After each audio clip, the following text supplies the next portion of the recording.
this happens all the time. You have your big unit here, and they've got a lot of terrain to go through to get to the unit they want to kill.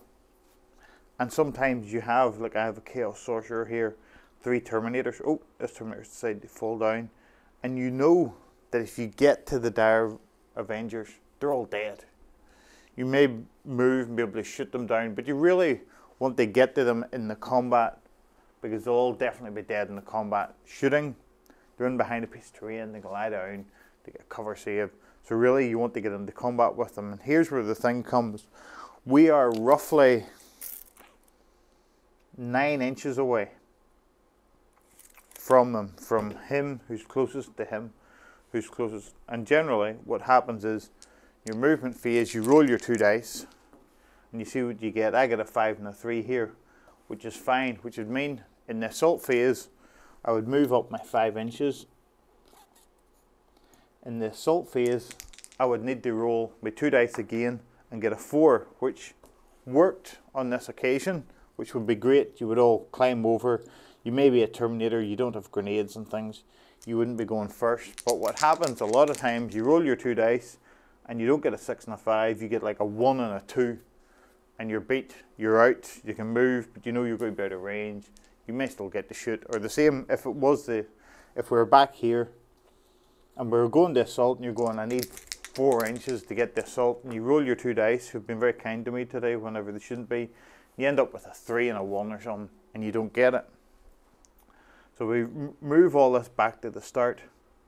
Because we have an independent character in here, it makes a huge difference. A lot of time this happens, and I have a Terminator unit with Logan Grimnar in it, and you know that even if Logan gets some of these soft units by himself, he's coming in with like 7 attacks, where he's howling and killing everybody. You know, even if this Sorcerer gets here by himself, the Dire Avengers are dead. They haven't got a hope.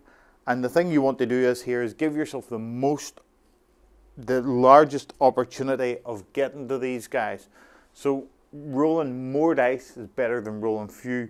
And the first thing I would say is my independent characters leaving the unit.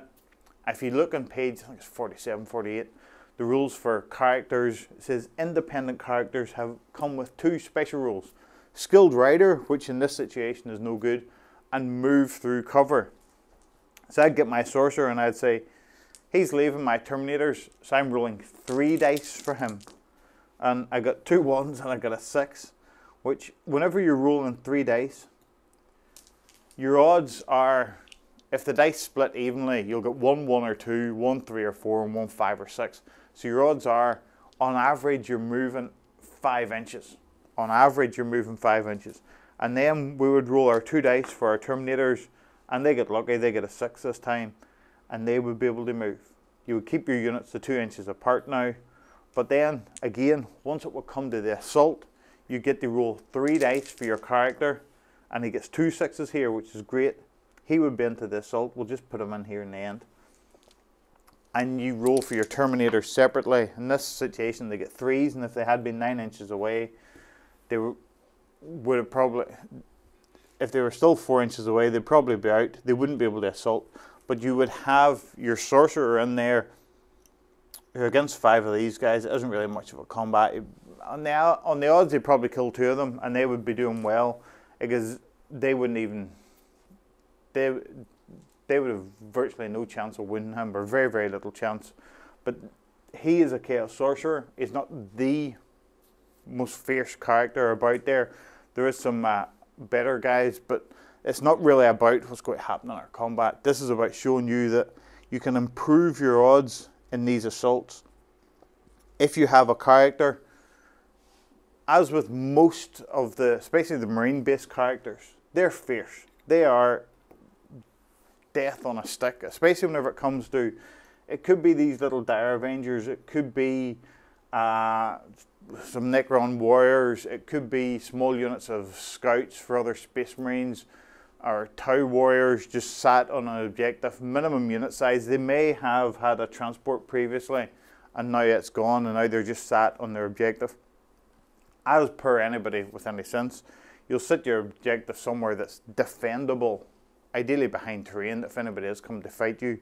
But this just gives you the opportunity that your character in this situation, your sorcerer, gets the use of his special rules. If he stayed with the unit, he doesn't transfer that onto the unit, so they're not rolling 3 dice. It's only him that gets to roll the 3 dice, and it improves your odds no end. We all feel them. I just in here earlier, he feels a bad one on occasion, and you don't want to get held back by your unit. So this is just a little way of increasing your odds of getting into that combat. And we've got lots of these big units, and some days it happens they roll low.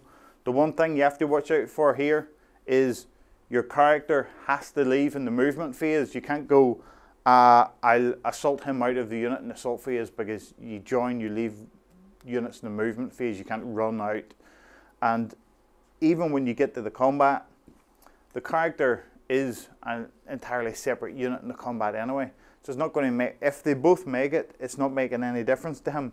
If he makes it by himself, yes, he has to do all the fighting by himself. But as I've said, he's probably going to be fierce anyway if you're going to chance doing this. If you have any good little strategies of getting into combat, ideally I would like to walk around the corner here and not bothered to take any terrain at all. But we always can't do that. If you have anything good, guys, stick it in below, and I'll see you in the next one.